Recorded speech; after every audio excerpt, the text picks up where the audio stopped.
got a saying in the beat. It's called What Up, Doe? What up, Doe? What up, dude?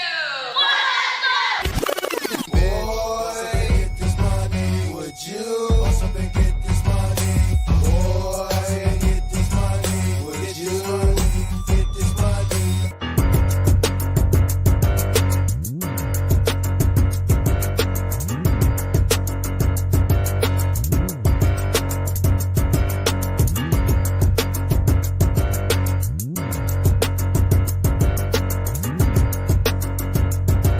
Get this money. Get this money. Good evening, good evening. You already know what it is. What up, Doe? This is your award-winning, John Mason award-winning What Up, Doe Podtalk podcast. And I'm your main man, Dice Clark. What up, though? What up, though? Y'all know who it is, and y'all know what it is. This is Gino, aka Knowledge, aka Faircon Jr., aka Kawan in the building. What up, though, y'all? What up, though, everybody? What up, though? This is Dirt Dog, aka Tootie Son. And as y'all see, another week, Ted Skill is not here. He's out working, building houses. He's going to be busy for the next few weeks that he might not be able to be on the show for a few weeks, but he will be out cooking for us on Father's Day at my Father's Day event on June the 15th, Sunday. So y'all get that information. But make sure y'all follow Ted Skills on Instagram. Follow Ted Skills and his home improvement page. Show him some love. If you looking for any type of services, and I'm talking about from the ground up, he can do it. He's your man. He's going to do you right. And if you mention What Up, Though Pod Talk podcast, he's definitely going to give you a discount on that. And I apologize for going further than before I said, like I try to say every week, we want to give all praises to God to allow us to have this platform to get the word out here for anything that's happening in our community. So I do want to say that first and foremost.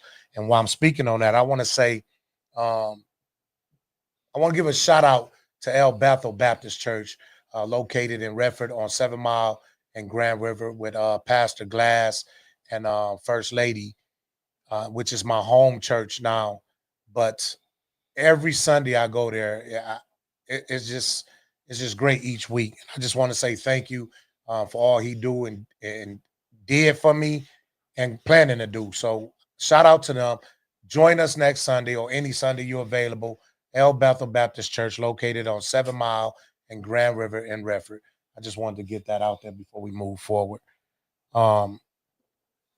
Lavish, what's up, man? Hey, always supporting. Thank you, sir. Prayers up to you. Y'all vote Lavish, I think District 2 for commissioner, if I'm not mistaken. But put your information in there, Lavish, man. I love you for always supporting me and everything I do, man. Much love and success to you. Right now, we want to introduce our very special guest that's joining us. We want to let him introduce himself, and then we're going to jump right into it.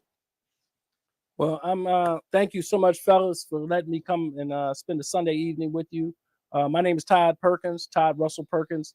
I'm an attorney. I've been practicing law. I'm a father. I'm a husband, and I'm running for mayor in the city of Detroit. And if I may give a plug to Pastor Chapman, who had his 40th anniversary today. Oh, salute. You know, he so at Galilee over on the east side, it was phenomenal. It was, and you know, he is a pastor's pastor.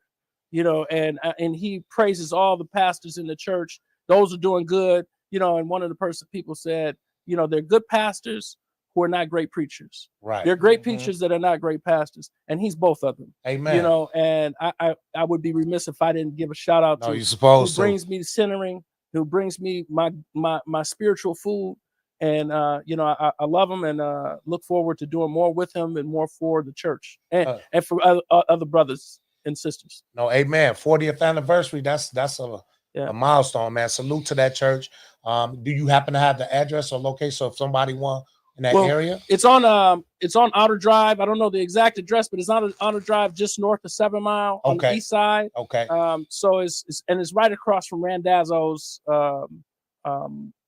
vegetable market. Okay. So I don't have the exact address, but but it's Galilee Missionary Baptist Church, and he's gonna be there. We're praying that he'll be there a lot longer. Amen. Yeah. Okay. So let's. Oh, I'm sorry. Go ahead. You good? Yeah. You had a question? No, I was gonna tell the viewers, like Go I ahead, go normally ahead.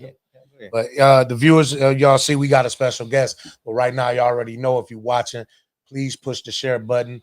Go to YouTube, follow What Up Doe, W.U.D, and subscribe and share. Subscribe and share. So we appreciate y'all. If you have any questions, make sure y'all tap in.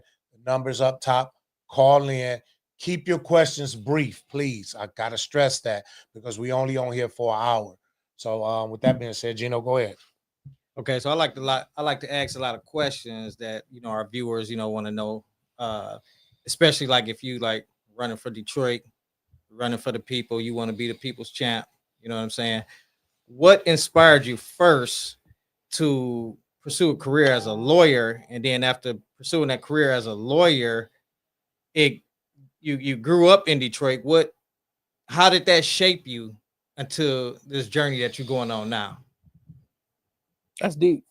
So let me try to be as succinct as possible, but not leave out the details. Mhm. So when I grew up, I didn't know I wanted to be a lawyer. My parents professed and required that we get an education because that's the one thing that they couldn't take away from me, having an Amen. education. And my younger brother, actually, he's a judge today at 36th District, Judge Sean Perkins. Oh yeah. He wanted to always be a lawyer. I didn't know. I moved back and forth between being a doctor and a lawyer or a stockbroker. Yeah. And along the way, I think I might have been closer with my dad as we were younger. And my dad was supposed to be a lawyer because his father wanted him to be a lawyer. Oh, so y'all But he became a barber. the hood Bernsteins. Absolutely. And but my grandfather was a guy I never knew. He was killed in 47, or I think at 47 on Oakland Avenue in the same neighborhood I live today. And he was a barber. And he wound up getting into it with another barber, and the guy shot him. Wow. That changed the trajectory of what my dad was supposed to do as far as going to college. And, because my grandmother didn't know how to run the businesses. And he wound up coming back from college. He was supposed to go at 16 years old. He was going to go to the University of Chicago, an elite institution, and he didn't go. And he wound up coming back, running the businesses, and he wound up, started working for the county, and he went into the barber trade himself, and he raised his family off of that. And he did some different things, but ultimately that was his career. He followed in suit with his father, and he always talked about he was supposed to be a lawyer. So, when you have a significant father figure or male figure in your life, you want to do anything to make them happy. Right. And right. at the end of the day, I also, growing up in the hood, I saw how valuable a lawyer could be for people that look like me. That part. And so it was a natural transition, and it's hard because you hear no one who comes in your office comes in. They all come in with a problem. But you be blessed that you're the one who can serve versus needing to be served. So Right. I've had that spirit in it. And as difficult as it is sometimes to hear some of the stories and to learn some of the things, I think how blessed I am. I go home and, my mom passed away last year, but I would just call. man. Condolences. Thank you. And my dad passed away in 2002. But I used to hear some of the stories. I could just go over to their house and just hug them. They'd be like, why? I said, man, I know we didn't have a lot growing up, but what we had was maybe not in material, but what we had was just love. I got 5 brothers, and my parents, my mom was a clerk at the public library, and my dad is a barber. So wasn't much money to go around, but I don't know how they found a way. But I'm eternally grateful. So being able to do what we've done as a family, my younger brother who followed me and practiced the law and now sits on the bench, it was just, I'm humbled. What hood did you grow up in? Because we all come from that hood where we know the struggle. We all had absolutely. that same struggle. So let people know what hood you grew up in. I like to say I'm from Donald Goines' neighborhood, which is the North End. Okay. And I didn't know that as a kid until I got older and I started reading some of his books and some of the streets that he was, getting into it on. were streets right around the corner from me. And so I'm from the North End, which, some people describe the North End as that area across like north of Highland Park, from 6 to 8 Mile. But the true North End, as far as how I see it, got a call already. is from Boulevard to Tennyson, east of Woodward. What up, though? What up, though? Caller. Dirt Dog. Dog, say something good to me. How are you, Attorney Perkins? No, hey, Dirt Dog. I can hear him. Yeah. Hold on 1 second, caller. Speaker unplugged. Give us a few minutes, caller. We got to plug up the speaker. Can you hang up and call right back in about 2 minutes, please? Thank you. Sure. I think they heard. I think I heard him say okay. Sure. Yeah. So So the North End, a lot of people do mix that up because I love the North End. I love what they do during the Father's Day event. Yeah, I go up to the park. Yeah. And it's a beautiful event for everybody to come together. Okay, man, you know what? Let me say something. I was gonna say that. How is he everywhere? Come on, come on. Listen. They gonna ask you the political correct question. I want to ask you this here. Yes, go ahead. You tell me this. To me, this next election Yeah. is gonna be pivotal for Black folks to be able to go back into Detroit and take back the reins and the responsibility of leadership in Detroit. Okay, Right. I am totally upset with the fact that we allowed the blackest city in America to say that we don't trust our own people, and then we decided to put a white man in office in the blackest city in America. Okay, that's my personal opinion. They don't have nothing to do with them. My thing is this: now it's time for us to take it back. There ain't no white people running for mayor no more. We done finally gave up the stereotypical thing. Oh, we can only be led by white folks. This is my thing. Why should you be the first man to come back after this great resurgence, is what I'm gonna call it, and be able to have the opportunity to lead these wonderful Black people that's in Detroit? You got so many opportunities now that are arising in the Motor City. Okay, why should you got the college education? We all of that. That's great. Why should you, sir? What separates you from the other candidates that's on the stand saying that, look, I want my shot at running the city of Detroit? Okay, let's deal with the fact that you said the blackest city in America. So let's talk about how they have taken, how Black people have left the city. 280,000 have left the city of Detroit from 2000 until present. So it's not as black as it used to be, but again, it's still the blackest city in America. I agree with that. Now, why I should? How you doing, caller? Give us 1 second. Just don't hang up, okay? Okay. Well, finish. Why I should is because I'm the one that does the work already. I was a city attorney in Highland Park. I'm the city attorney in Inkster. I'm actually the attorney for Detroit City Council now. So when they want to do something, the things that they talk about doing, they have to consult me first. I'm the one that's built a business. I'm the only self-made CEO in there. They may claim CEO, but I built something from nothing. You know what I'm saying? So I took it, and the people that made me are the people from the city of Detroit. Those are the people that I owe. Those are the only people that I owe. That's the reason why they don't want me in the room. The reason why they don't want me in the room is the reason why people should go in that ballot box and cast me as the individual. Because there's something amiss as to why a lawyer should not be allowed to debate other individuals if they know what their platforms are. They don't. Those platforms are plagiarized. I create my own, and I'm led by what the needs of the people are. Because I live amongst the people, and as a person who's look, I deal with the regular guy or woman every day of my life. They may deal with them in the sense of I am an elected official. If they were the elected officials and they had the power, why are they changing what they do now? And they had the power to be the squeaky wheel before. You can't trust that. So you want to okay? So let's make it not politically correct. Come on with it. Let's just make it fact. Yeah. I haven't said anything that's not factual. Okay. So then you go back and look at some of the forms that we talk about. Number one, I'm the only one that's originally called for a forensic audit of all the activities that have taken place in the past 12 years. So I know how money has been spent, where it's been spent, and what they've used to cover up the gaps.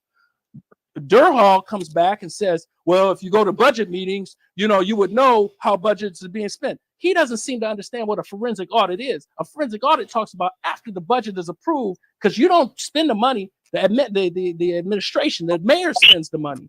you approved the budget. So I'm talking about what happens after you approve the budget. Did he do as accordingly as he said that he was going to do? And check those things, because and not necessarily just check them, because we're about to enter a phase in dealing with having to do more with less. That's always our case. And we're going to still have to provide the essential services in the city of Detroit that people need: public safety, education, being an ambassador for education, because we don't run the schools. But at the same time, they come to this argument. That's the first thing they say. Well, we don't run the schools. Don't run from the issue. If you don't have good schools, you ain't going to have no great neighborhood. You ain't going to have no great city, period. Because my life as I know it today is over. I'm living this life for the kids, not y'all. I'm living it for the kids. And if I can't bring that fire, and I can't have somebody who they can look up to, who's going to be honest with them and tell them we got to do more with less. Some people might have to get laid off. I'm a CEO. I've had to make those hard decisions. No, it doesn't. I've never enjoyed putting people on the sideline. Never have. But the reality is the city must move on. And none of them are capable of doing the things that I've already demonstrated that they do. And I advise them on the things they even do, the ones who are the elected officials. Most everybody who's running for office, I've represented them anyway. And James Craig, he needs to stop. Okay, thank you for the answer. But we want to take this caller because we don't want to hold you up. Caller, we do apologize having you on hold that long. Thank you for being patient. Can you state your name and your question you may have and who it's for? This is Carmen. No apologies necessary. I know how this goes. Hey, all right. What up, though? How you doing, Miss Carmen Evans? This is Miss Carmen Evans. I know Carmen. You do know it. Yeah. Okay, well, good. Yeah. If those who are watching don't know about Detroit Table Talk, make sure y'all check her out on her podcast every Saturday, 5 p.m. to 6 p.m. How you doing, Miss Carmen? Hello. So listen, I wanted to call in because I don't think people understand how Attorney Perkins entering into this election has elevated this election. I think that we have gotten away from facts.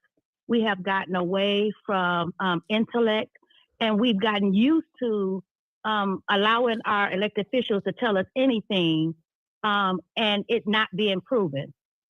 I have known this gentleman for quite a long time. I met him through Judge Lipscomb, rest in peace. And he has been a solid brother ever since. A solid brother. I can't tell you who to vote for, but what I will tell you is he's a solid brother. And you don't have to worry about the community. You don't have to worry about him keeping his word. His word is bond. Now, the question I do have for you is... That wasn't the question? I know... She's like, No. I'm joking. That was your statement. I'm just joking. You know the difference, right? You got it. That was the statement. But my question is, I know when Judge Lipscomb passed, you initiated taking up the reign of the gun program. When you become mayor, would you consider bringing that program back to the table? Mayor? Yeah, that was to you. Okay. That went to us. Okay. So I absolutely believe that education, not only getting to the kids earlier. I mean, I'm not even talking about the kids that I don't want to catch kids who have caught a case. I want to get to them earlier. I want to get to them in their youth. That's why I want to partner with the school system to make sure that we're providing the services, allowing them to recreate themselves. But along with recreating themselves, then I'm going to infuse the education about gun violence, about what it means to make that decision and cross that bridge. And if accepting the responsibility of doing the things that could get you in the crosshairs of the law. He was an advocate for that. And it seems as though when he retired and then when he passed away, by the way, he was my law partner before he passed. And, those things tend to fall away. It was something that got cut out because our courts were then partnered with all the county courts, and they got rid of his gun program. And I remember so many people would come back to him even after he retired and would come back to him and talk about, well, my understanding, they take them to the morgue and they take those, it's almost like a kind of like a scared straight component to that. And I think that anytime that we get an opportunity to have a captive audience with young people, we can influence them in a positive way. So it didn't take a lot to do the program, but I want to expand those kind of ideas so that it's not just kids who caught cases. And by the way, since maybe people might not understand what I'm saying, caught cases is that got charged with a crime. It's more so doing it with young kids in general, because everybody, especially me, you know, and anyone in my neighborhood, we were exposed to the opportunities of criminal activity. We are exposed. And if we don't have the right direction and the right mentorship and the right, you know, tutors and people to look up to, you know, the streets will make that determination for you. So, and you Hold know, on. Thank you, Miss Carmen. If you that was Thank it, you. keep on watching. You already know. Share the button, please. We love Okay. you. I love you too. Thank yes, you. yes, All right, yes, yes. Carmen. I want to follow up on something too. I love the fact that when I asked you that question, you didn't stand down from it. And you was passionate about with the answer. That North End Yeah. came out. It did. Did it come out? Yeah. And I love that. But I want to follow up. You say you are still a resident of Detroit and live in the city. Correct. Okay. Well, Now, let me tell you my story. go ahead now. Talk to me. So in 2011, I moved out. And let me tell you why I moved out. I had been a resident other than going to college. Well, I was always a resident. But I moved out, I was married, and I had 2 kids. And I think I tell the story of a lot of Detroiters. My wife, who we made the decision that my wife said, and she at the time, when we got married, we made the decision she wasn't going to work because I didn't want to have the TV raising my kids. And we would live off of less rather than her working. And she was a dynamic social worker, and she was getting a PhD in physical therapy. So she was very employable, as you say. And so when my kid was turning 6 years old, my wife wasn't impressed and didn't like what was being put out by DPS, or it's called Detroit Public Schools Community District today. And, you know, we looked at other schools, and she also told me, even though we lived in a nice neighborhood, she didn't feel safe. So I'm traveling and I go around the country doing cases, and I'm not home a lot. I work 60, 70 hours a week, some weeks 80 if I'm in trial. So I'm not home. So when my wife said that, you know, happy wife, happy life. So we moved to Grosse Pointe Shores. Along the way, you know, but we've always done, my offices remained in Detroit for 28 years. We do our activities because I wanted my kids to be in the city. So my daughter's dance school, my son's baseball league, and all of those activities. So he's with Detroiters almost every day outside of school. Then my wife passes away. In April 13th, 2016. Jesus Christ, that's my birthday. Oh wow. And I mean, you know, and it couldn't have been more dramatic. You know, we're trying to take her to the hospital. In my garage, kids there, man, I'm crying louder than the kids, you know. But that experience, man, but I didn't change the trajectory of what we planned, how our kids would go to school. My kid was going to go to school that I went to, which was in Detroit, which is University of Detroit High School. And he went, and my daughter, she goes to Country Day. And but I made the determination, because I've always been in Detroit. I spend every day in Detroit. If I'm not in court somewhere else, I'm in Detroit. And ultimately, the house that I live in is the house that I grew up in. My great grandfather bought in the 40s. And I moved back in that home when I sold the Grosse Pointe home in 2023. Into 2023, I moved back in that home. And since then, I've made a very prominent understanding that this is my home, and it never will not be my home. And, you know, because Detroiters, we something special. Yes, we are. So that's my journey. But I've never not fought for Detroit. Even when I was living in Grosse Pointe Shores, you might remember I had to sue them about my Black Lives Matter sign. And they paid me a lot of money to take the sign down. But they also let me change the law, because I thought it was unequal, and it was unfair for them to give me a ticket. And then they took the ticket back. But I said, no, you can't take the lawsuit back. It's coming. And use that money to push for reparations in the city of Detroit. You know, I believe, and not to cut you off, Yeah. I just want to expound on what you just said. To me, you moving back is a pivotal point in your development. To me, I believe that our leaders, they should come from us. They should come from the community that we reside in. They should not be outsiders coming in. They should be insiders. The only way that I think that Black folks are going to make a serious change in Detroit, especially with our leaders, is that we live next door to our sisters and brothers. You got to be a representation of the community. Go ahead. But remember when we used to live back in the day? I just want to get this out. When we couldn't live nowhere else, that's right. The doctors and the lawyers and everybody stayed in the same community, and it was an uplift. And I truly believe, it's my opinion, that civil rights wasn't an issue of making the world more equal. They just wanted our dollars in their community, because we were self-sufficient in a lot of areas, and you saw what we've been self-sufficient in Tulsa, Oklahoma. What happened? Absolutely. We not only were we self-sufficient, we were successful. I mean, on a grandiose level. Go ahead, I'm sorry. No, I was just gonna like kind of piggyback off of what Dirty said. You kind of answered a little bit of it, but we were redlined. We had to be in our community, but from where you coming from and how it's coming from you, you're saying like you got it from the mud, you came from the hood, so you understand what every child in the Black community is going through. And so what the hope is that when you get in, if you get in, that you'll be able to resonate with the same people in your community that's like you and that came up like you. And I'm gonna add this to it because for 20 years we had Mayor Coleman Young. To me, Mayor Coleman Young, he was a hero, right? He kept it in the city. He kept it in the hood. He got a lot of slack, from people, when he go against Bill Bonds and he go against the system, what I'm saying? But he still was in there for his people.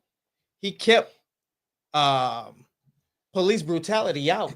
We got rid of stress. Yeah. He got rid of stress. Do you know he worked most of his career under a wiretap? Yeah, absolutely. Yeah, under a wiretap. And wait, didn't find nothing that he did wrong. You know what I'm saying? I don't know, we cuss on this, I'm not gonna get it. Oh, you say whatever the fuck you want to say. Okay, all right. You can let it out. Okay. So, but I mean, look at what he's doing. What you're talking about is almost like, remember when Muhammad Ali used to have to go toe to toe with Howard Cosell? I mean, he's going toe to toe with a guy who's Harvard educated and being successful. And in the same way with Coleman Young, don't get me wrong. Remember Coleman Young, he made some missteps. He didn't need to call President Reagan prune face. You know what I'm saying? He didn't, but the emotion got to him, but we were still behind him. It's the frustration. It is, and at the same time, people talk about, what happened in Detroit happened in a lot of cities. Because remember, let's study New York. New York was called a shithole in the 70s and early 80s. And look, they made the determination to turn that around. And now what's happened in Detroit is you see that determination has come back. So now what Dirty's talking about is, now that we have an opportunity to have Black leadership, will they continue the momentum, but also be inclusive of us? Because I've always had a mentality, Black or white, I'm inclusive. I've never been exclusive. I don't think we as Black people have the ability to be exclusive, particularly of our own. We find it in our own segments of our own population, an exclusive thing. You hear about these organizations and all these other things, and I don't belong to them. I belong to some clubs that may be exclusive, but I feel like it gives us an opportunity to be on that door and listen to those conversations. But at the same time, now that we have this opportunity, will this leadership take us to rooms that we were otherwise not invited in, just like I wasn't invited in the one last week? What happened last week? Tell us about that. Oh, man. Come on now. Take the veil off. Well, if he was on time, you would have heard him. I was here talking about it before, already. but that wasn't on the air, Dark Knight. So we're gonna get it. Okay, so look at what happened. So I got a letter a couple weeks ago about not being invited to debate at the Mackinac conference. So what's the significance about that is, if you're invited, then you're comped. Yeah. That's one thing. And that's an expensive thing to go to in order to get the little placard to walk around the Grand Hotel. I've never been to Mackinac. You know what I'm saying? Again, I'm a hood cat. You know what I mean? Don't get me wrong. I've gone to school around the world, but I just never, there's some things I just hadn't had a chance to do. Yeah. So that's a nickel, a big nickel, right? And then you bring a staff, that's another big nickel.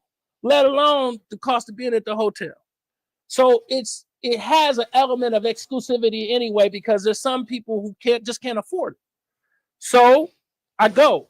I know that I can't speak because they said they don't want me to speak. I already believe that whatever calculus they use to make a determination as to why I shouldn't be there, when I poll higher than some of the other people, or at least one of the other people who were in the debate, there's some amiss.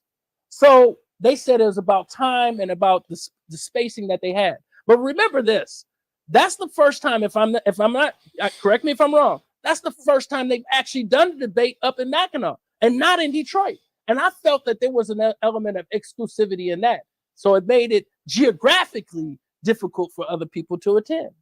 So I'm the other, out of 5 candidates, I'm the 6th candidate on the island, and I'm in the room. I am as close to the stage as I am right here sitting to your table right now. That's how close I am to the stage. If I wanted to, and I lean up out of my seat, I could touch Mary Sheffield's leg. Yet I'm in the room, and they told the guy who's introducing the candidates, he tells the people in the room that these are the 5 candidates for mayor. He doesn't tell them there's 9 candidates. Wow. What they're doing is directing us into a way that expose Detroiters only to these 5 people. Right. What 5 was it? So it was Sheffield, it was Mary Sheffield, it was Fred Durhall, Kinlock, Solomon Kinlock, it was James Craig, and Santiago Jenkins. So those were the 5. Do you think now, when you say that they're direct, because you know what I'm about to say. Now, do you believe that the powers that be, these 5 who they put on the podium, have been vetted to whereas these 5 already know the initiative of what's behind them, what they want the agenda to be pushed, and some like yourself are being pushed out because you're not part of that clique or group or whatever? Oh, so you saying like Dennis Archer type? Yeah, okay, go ahead. You ain't had to say that, nephew. I mean, no, but you understand what I'm saying. Keep it real. Keep it real. Listen. If you are not a part, what up, though? That's why they call it. That's right. If you are not a part of the group, why is that though? You see what I'm saying? So, do you believe that the 5 that were there have been hand selected by the powers that be? Okay, these are the only ones we're gonna give Detroiters, and the ones that like yourself who sit on the side, you're not gonna get the same recognition and notoriety because you don't have the same exposure to actually push your platform. So you answered that question in the question that you asked. Yes, I did. So the answer is an absolute yes, that they have hand selected these individuals, because if they use polling, I should have been there, right? If they use the fact that my ability to debate outlast and will outmaneuver anyone else out there on a literary scale, and being able to be alliterative and all those other things, I'm sure I can do that. So have they hand selected them? Sure they have. Now, why they would not even acknowledge that I'm in the room even gives me power. Because now when I come back to Detroit, I'm here to tell my story to Detroiters about why don't they want me in the room? Why? What it is I'm an unknown quantity. They look at the people that I'm assuming. They look at the people I represent. Okay. They look at the background from where I come, and it doesn't mirror what others have been in the rooms that they've been in, even though I've represented people from all different aspects of society. But again, I'm an unknown quantity, and I'm clearly, in my opinion, to Detroiters, I'm the front runner. And they don't want that because, number one, they've never done business with me. They ain't never gave me no bag. You know what I'm saying? And again, you know, I'll work for them and I'll do work for them, but it's an arm's length transaction. You know what I'm saying? I'm going to work for them as hard as if they hire me as a lawyer, I'm going to work for them hard as I do Joe Blow over here. You know, and that's the reality. I'm not pulling any favorites, but at the same time, I don't like disparity. I don't like unfairness. And that's what I intend to continue to fight throughout my career and as I ascend into this mayor seat, because it's the mayor, it's the people that are going to determine who the mayor is. And what I don't want them to do is make sure that they nullify these people and mollify these people so that they stay home. Because if the streets vote, I've always said it, I'm going to win. You know what? What I find is interesting is that with this election, you gave the numbers of how many Black people here versus white people or whatever, right? We're going to have to, I don't care who y'all voting for, but we're going to have to get out and vote. I mean, because certain people is going to vote for sure. If you are elected mayor, this is something I think that they should take this rule back and say that all police officers should be residents of Detroit. I don't believe that you should be able to come from other cities and come into our city and police our wonderful people. I believe that you should come from the community. That way, you have an understanding of the community. You understand because the people that you police live right next door to you. And if you grew up with them, you'll have an understanding of each other. You have to come from the culture. You have to come from where you are at in order for you to be a police officer here. So would you make that residency law? Would you change that and say, listen, you have to be a member of Detroit, or would you leave it stand where it's at? Well, legally, there was a case under Dennis Archer's tenure that made it impermissible for a city to require employees, police officers, firefighters to have to live in the city. He undid what Mayor Young. Well, he didn't undo it. I just don't believe he fought hard enough and put the legal firepower behind it enough to fight that decision. Once the decision was made, now I will do this.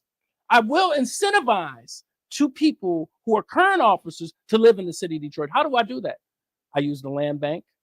I use grants, and I get them the opportunity to make their home in the city of Detroit. Now, my hiring will be preferential to those who live in Detroit. And here, let me explain this. If you're a Detroiter, I want Detroiters, black, white, and whatever. I want Detroiters. And that's who should take and benefit on any rise and any growth that we have that many Detroiters don't feel like they've been a part of. Because I know a lot of neighborhoods that have not seen the growth and development that people are professing. We hear it and we see the momentum in certain areas, but we also see the decline in others. Part. It's almost like it's intentional. But I believe that. But as far as what I would do, and I will legally challenge that issue of the residency requirement, what you're talking. As a lawyer, I'm not afraid to challenge the law. I'm not afraid to bump heads with the law, because if I do that, I know that I'll gain the trust of the people. I've had situations where I have lost cases, but I've won the client over because no one's, in their opinion. I had a letter one time, guy must have got 4 or 5 years, and he wrote me a letter. I was despondent. I'm broke. I take that very personally, and a lot of things happened in the trial where his witnesses wouldn't even come to court, didn't support him. And that's one of the reasons why he was writing in the letter. But he said, no one's ever fought for me like that. So when he got out, he bumped his head again. He came right back because he said, you fought for me and you were honest with me about what you do. So as far as Detroiters are concerned, Detroiters are looking for people to fight for them. Yes, we are. Because for so long, they feel, it felt like I felt last week. Faceless, voiceless, unrecognized, and yet I'm in the goddamn room. And you know what? I'm like, I couldn't believe it. When you speak on the certain areas of Detroit that it seems like they're pumping more money in, or they're trying to uplift. Gentrification is real. You know what I'm saying? And that's just serious, okay? But gentrification ain't bad as long as it's equal. Well, I look at gentrification as bringing back Detroiters. See, here's what I intend to do. The Detroiters that left, I want to incentivize it. The native Detroiters, I want to incentivize it for them to come back. I agree. And as we build back this base, there's a lot of things that make Detroit expensive. Insurance, taxes, all of those things. But if I have a bigger tax base, I have more freedom to reduce that, and a bigger tax base and more people paying insurance in the city of Detroit, then I can go to those insurance companies and lobby with them and say, look, you're going to have to give us a break.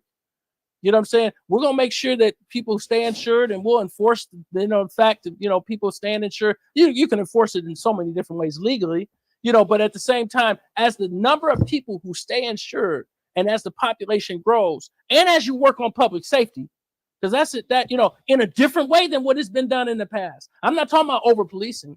I'm talking about people being involved in the community in how they are to be policed, because it ain't one size fits all for police forces. You're gonna police Gratiot and 6 Mile differently than you will Sherwood Forest. It's just a reality. You know what I'm saying? And what the police need to not be, it's like, I remember in my neighborhood, we had JB and Smiley. Now, some people would say JB and Smiley, all this other stuff, but they knew the neighborhood. People knew that they could, even though They get down and dirty as far as, getting into court and bringing people to court. But a lot of times people, when they brought them to court to do it, be like, man, I can't really say nothing bad about him. You know what I'm saying? That's because he's not fair. You know but what I'm saying, but that's people. Those guys lived in Detroit. Yes. Those guys understood Detroit. They went to Detroit high schools. They, some of the times when they were younger, by the time they got older, obviously the people that they're arresting are, generations away or a generation or two away. But they knew the people and they knew the pulse of the people. And, ultimately they move out the city when they retire, and they're free to do that, But at the end of the day, some of them stay. And I want to create a Detroit that people want to stay and people want to come back. So gentrification, I'm looking at not as a race thing, but as a people who are native Detroiters. I want them to or what is that? That probably wouldn't be even gentrification. That'd be something just bringing them back. Come on back home. But see, a lot of the come back home, 67, 68 riots. Okay. A lot of that ended up being a white flight. It did. So when you say coming back home, is that white flight is pack up and come back to Detroit, and the people who were on an unequal level, which is the people in the community, the black folks. Mm-hmm. Now that's gentrification, because if I'm talking about the 280,000 black people that left since 2000. Okay. You understand what I'm saying? Because the people from the 60s and 70s, they ain't coming back. They're older. You think about it. Those people, I'm 55. So the people who left then, they're in their 70s or 80s, and the likelihood of them coming back at this point, I'm not necessarily looking at those. I'm looking at the 280,000 or over 200,000 people that left since 2000, and that's those are the people that I'm talking about right there. So I don't have to make the issue about race, even though in America race always matters. Oh, most definitely, it matters. You know what I'm saying? So because I can't. There's no explanation to me why we make up about 13-14% of the state population, yet we make over 50% of the population in MDOC. And it shouldn't be to where the black community can't do business with the Arab community, can't do business with the white community. And when the business is done, be able to live in peace after that. Mm-hmm. I'm a firm believer, as a lawyer, but in your prospective communities, like Dirty was saying, mm-hmm. those who understand us should be the ones policing us. That's one of the biggest success that in Detroit, not having so much police brutality, mm-hmm. because of the 20 years of Mayor Coleman Young keeping that out. And so that allowed the officers to gain in rank, the black officers to gain in rank. Right. And so now you got the rookies coming in, which, are other cops from other communities and white cops from other communities coming in, and they're not allowed to mistreat our people. But so here's the thing. We got a police force that's 55% white at this point. And I was about to say something. 55% white. But at the same time, I'm going to give you an example. I'm not going to use his name, but he's a white dude. Cool as shit. I think he went to Redford or Henry Ford. And it's not for him. He's fighting against the issue of race, but he knows, as a white dude who's grown up in the city, he's a lieutenant today. And we watch some of the videos. We've had cases against him. He's always treated, he was doing drugs at one point. Now he works in homicide, but he's always, when we now have a chance to look at videotapes, it's a cultural thing. He understands, even being a white boy, he understands the community from where he grew up and where he came, and he talks to them like he understands. And it's a different kind of component where a guy like him is just as disgusted as you and I would be, where I represent the police officer who was at the police academy who got arrested by the white boy because the white boy said he had too much money on him. Mm-hmm. But then he wanted to claim he didn't know how so everybody at this academy is a cop. You don't get on the campus if you're not a cop. Yeah. But yet you're going to throw my client up against a fence. So a guy like this guy that I'm talking about, who's a lieutenant, is utterly disgusted, just like you and I, because he grew up in this community. The guy that arrested my client did not. So yeah, you're right. When people are not out, so I use him as an example because it's an issue of where you grow up and culture, like what Dirty's saying about having officers who are residents here, who understand the language that we speak.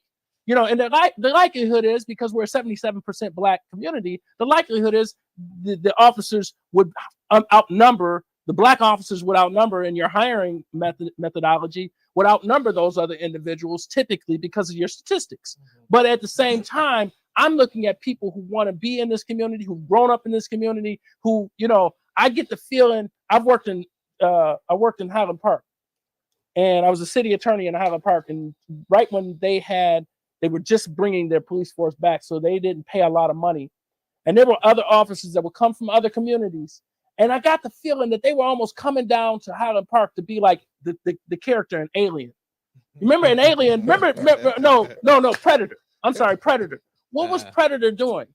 He was a guy who was just hunting those people on Earth. Yeah. They come down here. I see them go on there, the gloves on before they even get in the car. They're ready to get into it. That's right. You know, and that feeling that I saw, and I said, oh my goodness, this is going to be catastrophic for the neighborhood. Now Highland Park has a better police force. They have, you know, these officers who are better trained. But we saw what happened with that one officer who was in Highland Park, but he was working part-time in Inkster, where he took that black guy out of that car and beat him like he was senseless for nothing. Man, nothing. To me, they should bring back community policing also. That's my goal. Okay, community policing, man, is going to have the police officers. They have to interact with the community. They should be walking up and down the street. Yeah. Get out those squad cars, man. Yeah. Riding around, speeding, running through lights and shit, knowing you ain't got nowhere to go. They need to take them cars. Hey, man, look. Y'all got to get out and walk the neighborhood, walk the beat. Community police, man. If you are interacting with the people who you are policing, you are less prone to think of us as some type of enemy or whatever. If you come from Howell, Michigan, how in the hell, and I'm going to say this, I'm sorry, how can a white boy from Howell, Michigan come down to Detroit and seriously be expected to understand the people that he policing? He's going to look at them like, you know what, man? The fear is already there. They already telling him, you know what, man, do a year in Detroit. That's going to look great on your resume. And then you come on out here. But get that on your resume first. But survive it. Survive it. You're not telling this officer, man. That's what they tell him. You're not telling this officer, man, go down there and help. You telling him, listen, get that year on your resume and just survive. And do it by any means necessary. That's what scares me, man. You say 55%. There is no reason, and I'm saying this and looking to the camera, get my sexy face. There is no reason in the world that the blackest city in America, 55% is white. How is that possible? I don't understand who in the fuck is hiring people, but it's something wrong, man. You cannot expect for a person who is not from this community to understand this community. That's why we are not people. They're not coming out here to serve. They will come into this area, like I said, to put it on their resume and by any means necessary. And you are no longer something they want to serve. They are something that you are hunting. And that's what I believe. So you're one thing about it, I do want to give some of the community police officers credit because they do have some what they call neighborhood police officers. They just don't have enough. So in my plan, I want to create a master plan in which neighborhood organizations, they meet with the hierarchy in Detroit Police Department, not only neighborhood police officers. I want the business community to be a part of it. I want the schools to be a part of it, and all those individuals who the community is affected, including the neighborhood organization. Because let's say, for instance, over in the North End, if I got a problem on Bethune, the people in the neighborhood organization gonna know what the problem is before the police do in the first place. So if you have that kind of interaction and engagement with them, and not to mention the fact you also have to infuse more mental health and social workers, because every situation where you get a 911 call don't need to have guns drawn, you know, because you have we're recognizing a lot of people suffer from mental health that's been undiagnosed. Now, the problem that Detroit is making, where that example that you have, that individual coming from Howell, Michigan, and let's just use Howell as an example. It may be fair or unfair, but he comes as a product of his environment. Yes, he does. So what has he already been infused with, what he thinks about black people before he even gets here, or what he thinks about Detroit before he even gets there? Because there's a jaundice, there's a whole negative imprimatur of what Detroit is before people even get to it. I remember in college, I went to Ivy League college. Thank God my parents are awesome, right? So I go to the Ivy League college. First thing you know, this is 1988. And these cats is from New York, all Eastern Seaboard places. And, we'll play football. And then we find out where people at. We were coming from like practice one night. And they were like, where you from? I'm like, I'm from Detroit. They were like, ooh, And so that whole, this is 88. It even gotten more. But here's the thing. You know what I always feel? I feel like in the MAC. I feel like, remember when my guys went to Goldie, they said, son, he told him, he says, no, you want to be like me. You want to look like me. You want hair like mine. That's a whole thing. People want to be from Detroit and want to claim Detroit, but they bastardize it at the same time. For sure. So getting to the point about raising the officers, I think that's a very real thing about officers coming to Detroit, because at one point in time, Toledo, other cities, they would be in the courtroom watching these officers, giving them job offers, because what they feel like is, number one, they train these people pretty good, right? And then the experiences that they have in de-escalating, hopefully you would hope that they got those skill sets, but that's an expensive thing to send a guy to the academy who's only going to work here a year or two, and now we got to rehire, and now we have to re-educate, put these other people through the academy. So we're just losing talent. We lose a lot of good talent sometimes because we don't treat them right. But so there's a lot of issues. I think the Detroit Police Department today is much better, and I know how to make it much better, because here, look, I've worked on both sides. I'm in Inkster and Highland Park. I represent the mayor and city council, and I have to consult the chiefs of police there. I've consulted the chief of police. I've represented the current chief of police before. So I know both sides, and damn sure I know the other side. You know what I'm saying? Because I hear the raw stories. I see it. Now I'm able to see them on videotape because we got body camera. We need to use more technology, because unfortunately there was no camera in which that white guy got convicted for assault and battery on my client. And that's why we have a federal lawsuit that's pending against him and against, the city of Detroit for what he did to my client, because it was outlandish. But that guy's not from Detroit, and that's the whole thing that you're talking about, and that's the example that I use all the time. Yeah, Let me ask you, sir, you strictly running for mayor, or do you still represent as a lawyer for anybody who needs your services? So right now I'm still practicing. Okay. I got trials lined up. In fact, I love going to court. You know why? Court and seeing the people and seeing people in the regular days of life and being able to consult with them. That's what I've been doing for 28, 30 years anyway, right? But I am practicing all the way up until I win this election. So if you win the election, you're just going to be like, all right, I'm done with y'all. No. I've trained many lawyers. I got some dynamic lawyers. Plus, I've even talked to my brother. I'm going to put him out here. I expect him to leave the bench to go back to the office. But I have lawyers that we've trained. The lawyers that we've trained at our firm have all that have moved on in other directions. And one of them is general counsel for the sheriff. Another one's deputy general counsel for the water board. We've got, my brother's a judge. Judge Bowie is a judge. And these are relationships that we created throughout the state with the governor and all these other individuals because of what we do and the niche environment that we're in, and that we've taken it and used that for the purposes of promoting others. So this firm will still go on.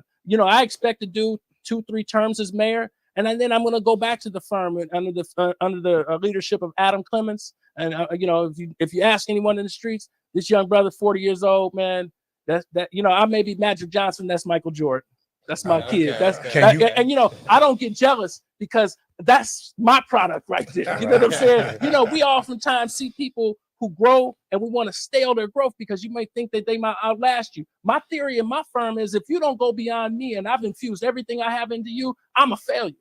Right. No, I won't say failure, but I'm what I'm saying? Yeah. I want you to be bigger. I want you to be 10 times bigger than me, because when I come back, if there's a better leader than I had in this pool of people, I'd be willing to follow, but they ain't. And we're talking about leadership. We're not talking about just being mayor. I'm not running for a position. I'm running for purpose. This is not a campaign. It's a movement.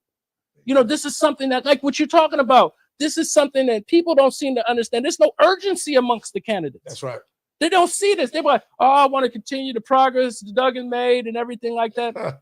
Progress is relative. And let me explain that. Momentum is real. The fact that the ball is moving forward, we agree with that. We've seen things and we see the shiny new pennies and things like that. And I don't want to minimize what's been done. But progress, I say, is relative and geographically relative, meaning that downtown is progress in an incremental way. In other areas, like you see the changing in street definition and how they've changed the ability, making streets and areas more walkable. Mm. Those are things that I don't necessarily agree with what they did with Livernois. I think it's really not the greatest thing that's set up, and I don't think the businesses necessarily like it, but there's an opportunity to change. But then if I go to other areas, and my neighborhood hasn't seen much development, but you go other areas on the east side, it's almost like they're waiting for them to die. Yeah. You know what I'm saying? And the people feel that way too. So I just want to make sure that people understand that y'all matter. But again, that's leadership. Just because you're an elected official don't make you a leader. It means that people voted for you because at the time you were the best. You got the votes, but that doesn't make you a leader. Leadership is something that is defined by, leadership is a word of action. That's right. It's not a passive word. So I don't know. I may have missed the point, man. No. But Okay. Well, damn. We you doing it. You doing that. Thank you for your time. We over our time. Is it an hour? Yeah, already. Oh. But we appreciate you taking the time out to come and let these gentlemen ask you all the questions. We didn't get to talk more about you per se, but more so about what you would do if you got in. Yeah. But can you share your social media handles of if anybody needs your services as of now as a lawyer, or even if they want to decide to vote for you as the mayor, and if they want to ask you any questions outside of the podcast? Absolutely. So my website is perkinsforthepeople.com, and that's Perkins, FORTHE people.com.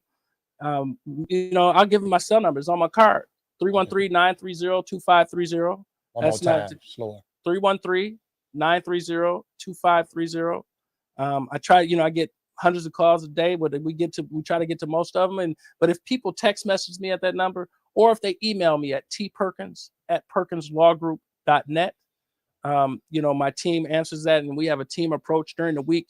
All the calls get answered between 8:30 and 6:30 because my team answers every call, and we try to get to them. And Detroit, man, has been so wonderful to me that we cannot allow, as I'm thinking the words of Dirty says, we can't go backwards. We cannot. And that's what I want people to understand, the sense of urgency that we have, because we're going to do more with less, but we're going to do more with less.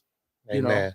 Well, we thank you very much. And for the viewers, it doesn't matter who you vote for, as long as whoever get in there do what's right for the community. That's my biggest thing. Absolutely. We want to thank y'all for tuning in. I do want to go give a shout out to my man Zeke in New Era, Detroit, for the hood. The hood. I ran into Mr. Perkins there yesterday. Shout out to my partner, my brother, my main man who running for city council at large, Chief James Harris, the people's chief. He actually came out and helped us hood to hood. See people like them who do boots to the ground and knock on doors and go through the communities in the hood. Shout out to Force Detroit, my man Skrill, Zoe, and everybody on their team who doing the actual footwork and not forgetting about their people. I just wanted to show them love and say thank you for the services outside of the police or anybody else, because they have driven the crime down tremendously in the area codes that they work in. So I want to give them their flowers and say thank you. And I'm glad to be a part of each and every one of y'all team. If you're watching, please go to YouTube, subscribe to What Up Though W.U.D. Share this powerful episode for this here What Up Though podcast.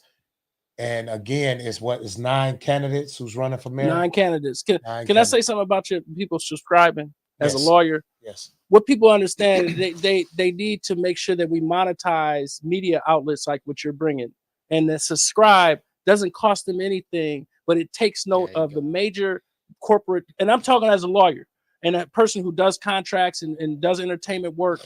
That it's important, and it doesn't take much. Like I didn't do a lot of social media until the last year, because I never wanted to advertise, because I figured the word of mouth is everything. But now I understand the power of social media and the power of you having a platform and a voice.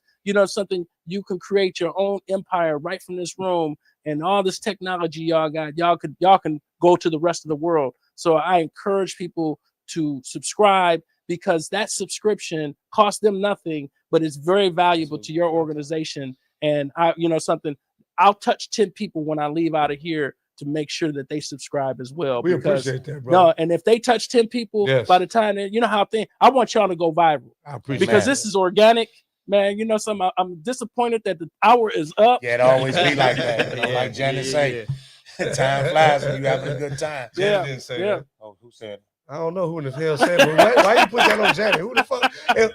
She said what? No, She you said ain't what? got- She said, "Funny how time flies when you have." Why you remember that though?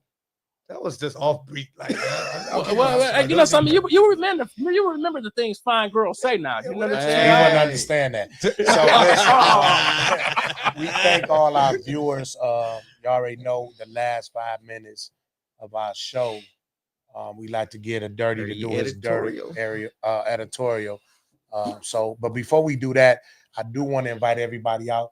I know you didn't get to speak on it, but you do a lot of great things for Father's Day as well over in the North End. I also have a great event coming up on Father's Day where this is our 6th year.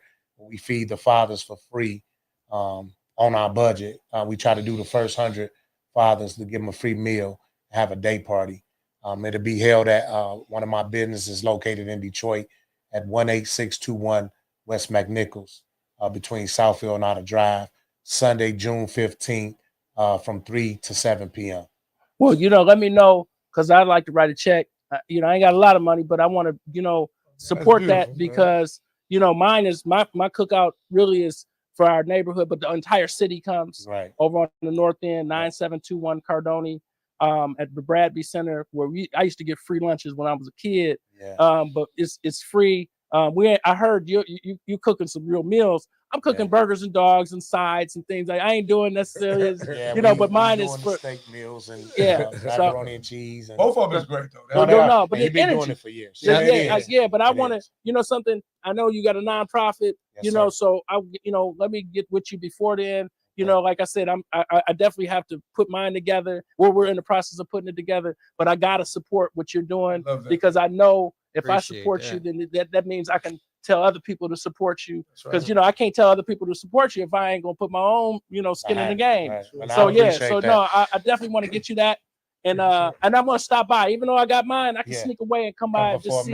No, I appreciate that. I want some photo ops now. No, definitely. And I'm glad you said that on live, so y'all heard him. No.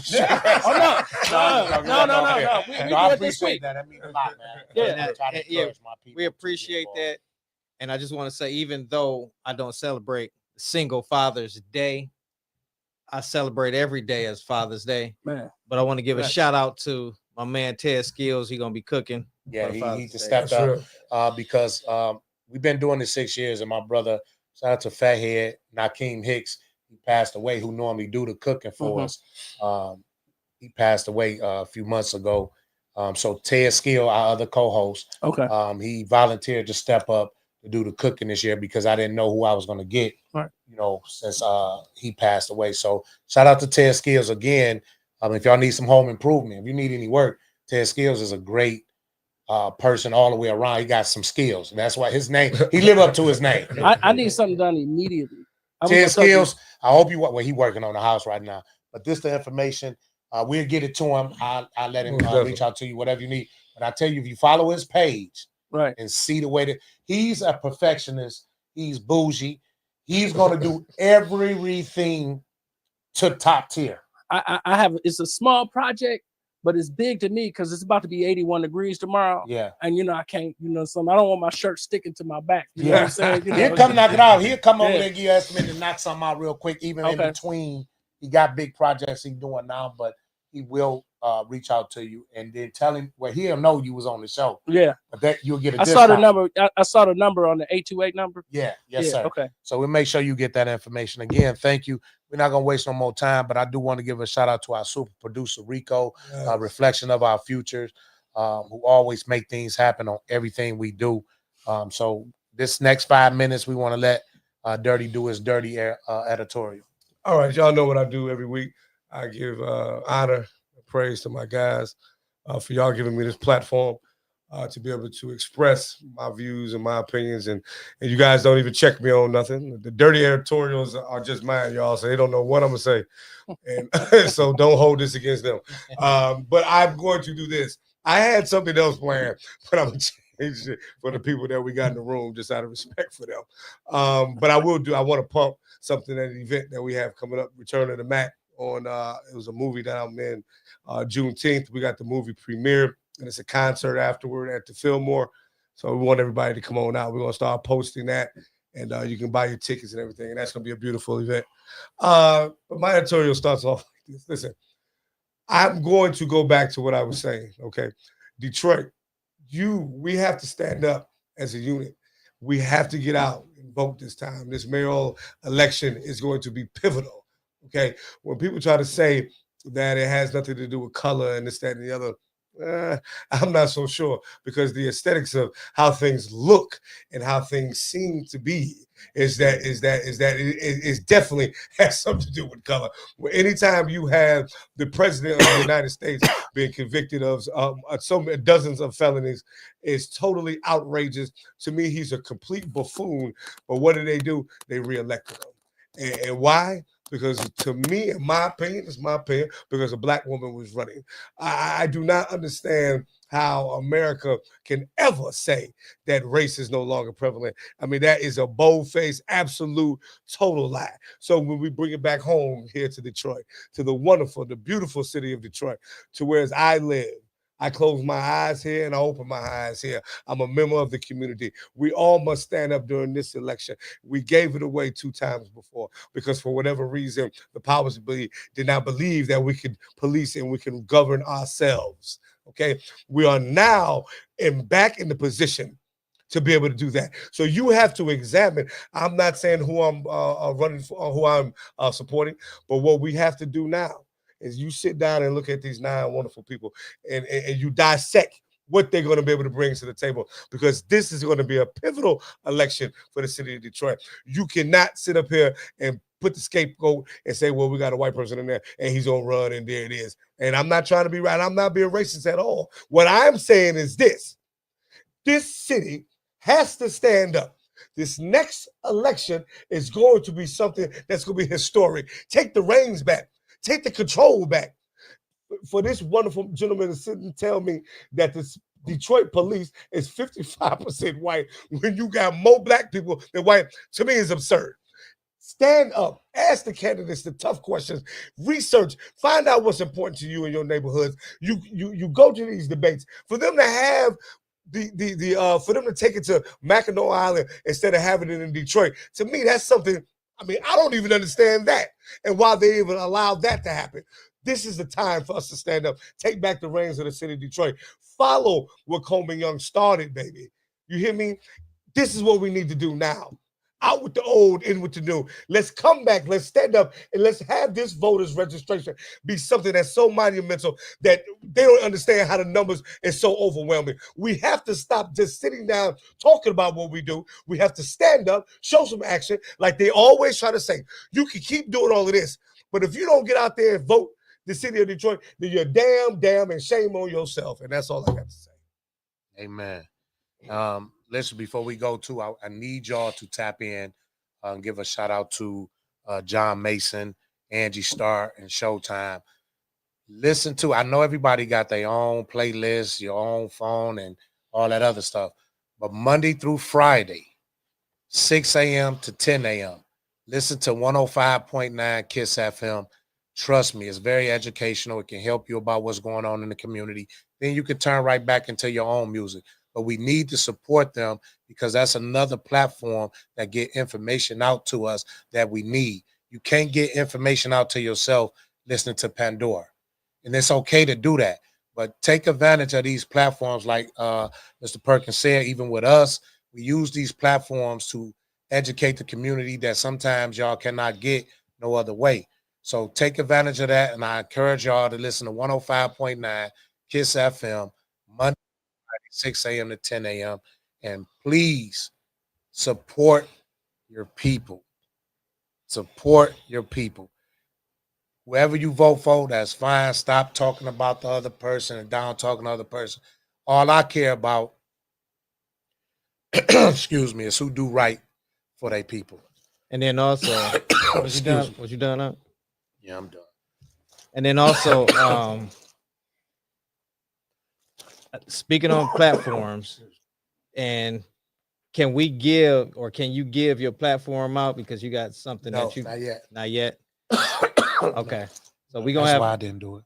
okay, so we're gonna have more multi social media coming out.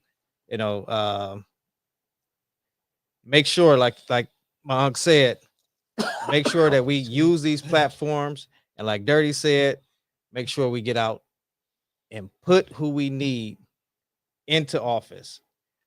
Everybody knows that I do not vote presidentially, but I will vote locally, because that right there is the base and what carries the power. Amen. So thank y'all for watching. See y'all next time. Peace. Peace.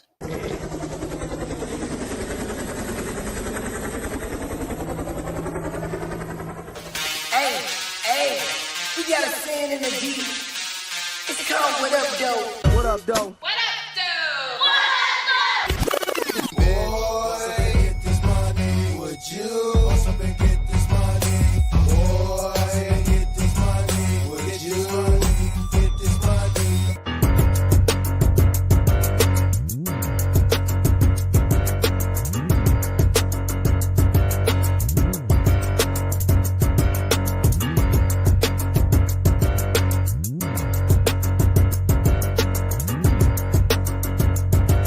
Get this money. Get this money.